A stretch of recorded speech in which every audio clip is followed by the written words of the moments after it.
Cheater के साथ साथ चोर भी। योगेश रावत ने अपना सीक्रेट खोला तो ऑडियंस ने अपना सर पकड़ लिया। ऑडियंस भी ये कहने लगी कि भाई लॉकअप वाले सीक्रेट के नाम पर तो सी काट रहे हैं। पहले माधुरी ने बताया कि मुझे तीसरा बच्चा चाहिए था, लेकिन फैमिली प्रेशर की वजह से मैं तीसरा बच्चा कर नहीं पाई। और उसके बाद राम कपूर, द ग्रेट राम कपूर ये कहते हैं कि मुझे बचपन में किसी ने असॉल्ट किया और उसके बाद मेरा बड़प्पन देखो, मैंने उसे माफ़ कर दिया। माफ़ ही नहीं कर दिया, मैंने उससे दोस्ती भी कर ली क्योंकि वो बुरा इंसान नहीं था। आप स्ट्रांग थे, आपने बहुत बड़ा दिल दिखाया, आपने उसे माफ़ कर दिया, आप उसके दोस्त बन गए। आप बहुत बहुत ज़्यादा स्ट्रांग हैं, ये पर्सनालिटी आपकी दिखती है। लेकिन आप नेटफ्लिक्स पर जाकर लोगों को मैसेज नहीं दे सकते कि आप असॉल्टर को माफ़ कर दो, वो बुरा इंसान नहीं होता है। छोटे छोटे बच्चे और महिलाओं को कितना ज़्यादा ट्रॉमा होता है, पूरी ज़िंदगी बर्बाद हो जाती है। लेकिन ये राम कपूर को समझ में नहीं आएगा। उन्हें तो अपना बड़प्पन दिख रहा था कि देखो मैं कितना स्ट्रांग था, मैंने तो उसे माफ़ कर दिया। लेकिन मुझे लगता है ये गलत है। ये मैसेज आपको नहीं देना चाहिए कि असॉल्टर बहुत अच्छे इंसान होते हैं, वो बुरे इंसान नहीं होते, उनसे दोस्ती की जा सकती है। बिल्कुल भी नहीं की जा सकती है। अगर कोई आपके साथ ऐसा कर रहा है तो उससे आप दूर हो जाओ, वो दोबारा भी कर सकता है आपके साथ ऐसा। अब योगेश के सीक्रेट पर आते हैं। तो इन्होंने पहले तो अपना सीक्रेट नहीं बताऊंगा, ऐसा भयानक इन्होंने पूरा माहौल क्रिएट किया। और उसके बाद सीक्रेट क्या निकला? सीक्रेट ये निकला कि मैं मॉल में कपड़े चुराता था, मॉल में मैं सामान चुरा लेता था ऐसे किक के लिए। कितना अभी तक हाथ मारा होगा तो 50 से 60 हज़ार। और ये जो इन्होंने की है अपनी हरकत, इसको लेकर बहुत प्राउड भी फील कर रहे थे, बहुत खुश थे। उनकी गर्लफ्रेंड भी खुश थी कि यार ये तो मैंने सुना हुआ था। अगर तुमने पहले सुना हुआ था, अगर तुम्हारे दोस्तों को पता था, तो ये सीक्रेट कैसा हुआ भाई जब सबको ही पता चल गया था? तो पहले तो फुद्दू सीक्रेट था, और जब बताया उन्होंने उसके बाद से सोशल मीडिया पर इतना ज़्यादा इन्हें ट्रोल किया जा रहा है कि पहले तो चीटर था, अब चोर भी निकला। और उसके बाद रैंडम वीडियोस उठाकर बोला जा रहा है कि अपनी गर्लफ्रेंड के लिए कपड़ा चुरा रहा है, अपनी गर्लफ्रेंड के लिए इनरवियर चुरा रहा है। कि एक तो आजकल सब लोग ज्ञानी बने हुए हैं, सब बता रहे हैं कि एसेक्सुअल कौन होता है, बाईसेक्सुअल कौन होता है, कौन क्या होता है, सब ज्ञान दे रहे हैं। एक बार अगर ये हो जाए तो दोबारा ये नहीं होता। अरे भाई अपना ज्ञान अपने पास रखो, कोई तुमसे नहीं पूछने जा रहा है। आकांक्षा ने कहा कि मैं एसेक्सुअल हूँ, और उसके बाद उसने कहा कि मैं पमोला के साथ, या पमला जो भी नाम है उनका, पम्मी के साथ जाना चाहती हूँ डेट पर। तो लोगों ने कहा कि कल तो तुम एसेक्सुअल थी, आज तुम बाईसेक्सुअल हो गए। अरे भाई डेट पे जाने के लिए बोला है उसने, सेक्स करने के लिए नहीं बोला है। मतलब तुम लोग date is equal to sex, love is equal to sex, सब सेक्स ही होता है। कभी तो अपना दिमाग नॉर्मल रखो। मतलब वो कुछ भी कर रही है तो लोग यहाँ पर बैठे हुए जज कर रहे हैं, अरे ये तो इसने नाम डुबा दिया, बिल्कुल श्रेया की तरह चुगली आंटी बन के घूम रहे वहाँ। अब बात करते हैं शिल्पा और श्रेया की। वैसे तो बोलती हैं कि बाहर की बातें अंदर नहीं करनी चाहिए, लेकिन ये लोग कुशाल की बात करेंगे, शिवांगी की बात करेंगे, चमोला की बात करेंगे, सबकी बात करेंगे। किसके लाइफ में ये चल रहा था, इसने तो इसका नाम डुबा दिया। अब इस पर धीरज धूपर की वाइफ ने भी बहुत बढ़िया जवाब दिया है, सुनिए। Shreya and Shilpa Shinde talking about Shivangi's virginity, her ex-boyfriend, her love life. Clearly, when Shivangi and Shreya were having a conversation about Kushal, she made it very, very evident that she didn't want to talk about it, which Shreya understood. Yet, she decided to go and tell the entire text message वाला story to Shilpa Shinde, जिसके जवाब में शिल्पा शिंदे ये कह रही कि ये तो जिस शो में जाती है इसका अफेयर शुरू हो जाता है।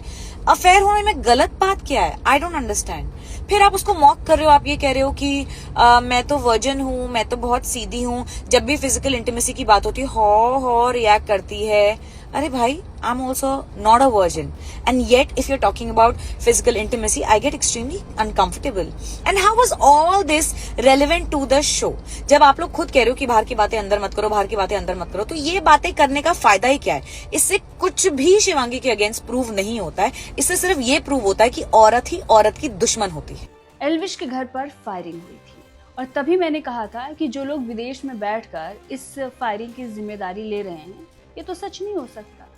लोग कह रहे थे कि ऐसे ही कम्युनिकेट करते हैं, सोशल मीडिया पर रैंडम एक पोस्ट आ जाती है और फिर वो बोलते हैं कि ये मैंने करवाया है और मामला खत्म हो जाता है। ऐसा नहीं होता, उसके पीछे कोई ना कोई ज़रूर होता है।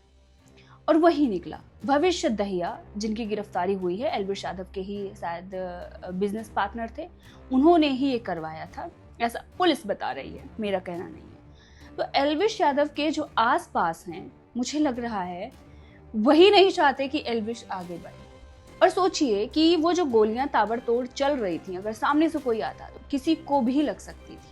और अब जाकर ये पूरा मामला खुलकर आया है सामने। पुलिस ने पूछताछ में जो पता चला है वो बताया है कि वित्तीय विवाद यानी कि पैसों के लेन देन का मामला था। पैसे के लालच के चलते भविष्य ने एक अन्य आरोपित के साथ मिलकर ये साजिश रची थी और जो फायरिंग करने गए थे उनकी मदद लेकर उन्होंने ये पूरी कार्रवाई की। पुलिस ने यह भी बताया है कि अब तक 6 आरोपियों को गिरफ्तार किया जा चुका है और आगे की जांच चल रही है। अब इसी पे एक पोस्ट देख रही हूँ, लोग ये कह रहे हैं कि कटारिया उसे फॉलो कर रहा है जो एल्विश के घर में फायरिंग करवाने के लिए गिरफ्तार हुआ है।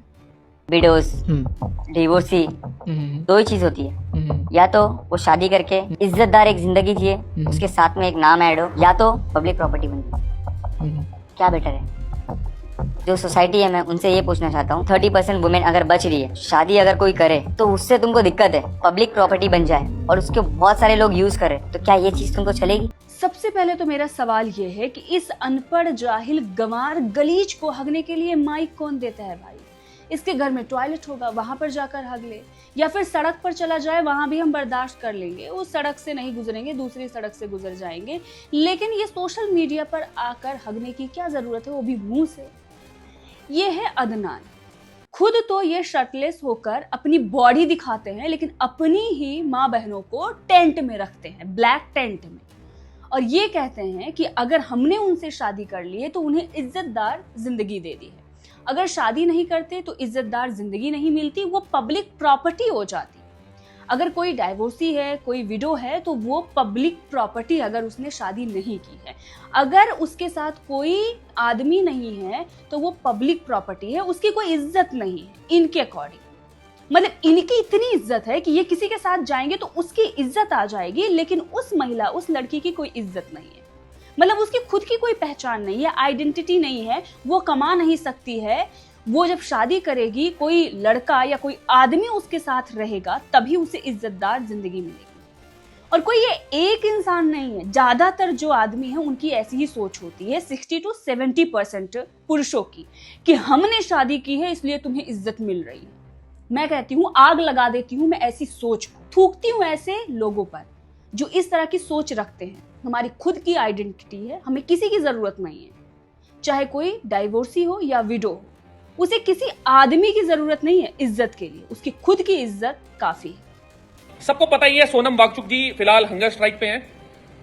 मैं 1% भी उस कॉकरोच जनता पार्टी का कोई सपोर्टर नहीं हूं, ना मैं उससे कोई नाम जोड़ना चाहता। पर अभी उस इंसान ने जो मुद्दा उठा रखा है वो देश के भविष्य के लिए है, यूथ के लिए है। मेरे घर में भी छोटे बच्चे हैं, मेरे कुंबे में भी छोटे बच्चे हैं। जो इस वीडियो को देख रहा है उसके घर में भी बच्चे हैं, जिनका फ्यूचर डिपेंड करता है आने वाली चीजें किस हिसाब से होंगी।